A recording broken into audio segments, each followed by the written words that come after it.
It was past midnight when the lights flickered in the grand mansion on the hill. Richard Hale, a widowed millionaire known for his cold efficiency and silence, was reviewing contracts in his study when a sudden crash echoed from upstairs. His 10-year-old son's room. He rushed up the marble staircase, heart pounding, and what he saw made his world stop. Lying on the floor beside his son's bed was Maria, the quiet maid who had started just 2 months ago, unconscious, pale, and trembling. His son Ethan was crying, clutching her hand. "She was reading to me, Dad," he sobbed, "and then she just fell." Doctors were called immediately. Hours later, Richard learned the truth. Maria hadn't eaten properly in days. She'd been working 2 jobs, sending most of her pay to a grandmother raising her younger siblings in another country.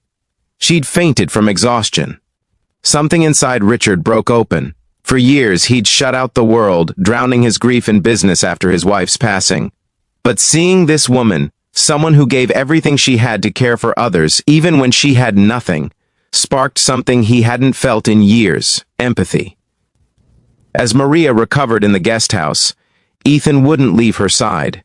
He brought her breakfast, drew her pictures, and whispered, "You're like Mom." Richard watched silently from the doorway, realizing his son hadn't said that name in years.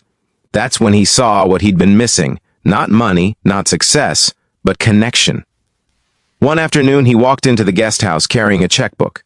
"Maria," he said softly, "you don't work for me anymore." Her eyes widened, tears welling. "I'm sorry, sir, I didn't mean—" But he shook his head. "You're not my maid," he said, "you're family, and I want to help yours."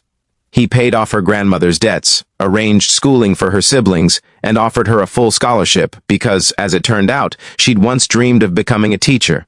Months passed. Laughter filled the mansion, again. Ethan's, Maria's, and even Richard's. On Christmas morning, Richard found a note on his desk. It read, "You saved my life, Mr. Hale. But more than that, you taught me what kindness looks like. Thank you for believing in me." Richard smiled through tears and whispered to himself, "No, Maria, you showed me what being alive truly means." In that quiet house, once hollow with grief, the sound of compassion had returned. And with it, a simple truth. Sometimes, the richest hearts are found in those who have the least to give.